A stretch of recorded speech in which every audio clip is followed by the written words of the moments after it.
আসসালামু আলাইকুম দর্শকবৃন্দ, আপনারা সকলে কেমন আছেন? আশা করি সকলে ভালো আছেন। এখন আপনারা দেখতেছেন আমার পিছনে যে আকাশের দৃশ্যটা, হয়তোবা আমার নিজে থেকে মনে হচ্ছে আমি কোনো কাশ্মীরে চলে আসছি, এরকম একটা ফিল পাওয়া যাচ্ছে। চারিদিকে দেখতেছেন আকাশের যে সুন্দর দৃশ্যটা, খুবই ভালো লাগতেছে।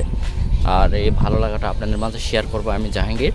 চলুন শুরু করা যাক আজকের ব্লগ। দেখতেছেন আজকের আকাশের যে সুন্দর দৃশ্যটা, অসাম কিন্তু একটা ভালো লাগার মুহূর্ত, আর খুবই সুন্দর একটা দৃশ্য।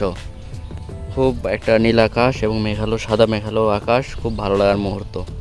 ওকে, সকলে ভালো থাকবেন, দেখা হবে নতুন কোনো ভিডিওতে এবং হাজির হব আমি জাহাঙ্গীর।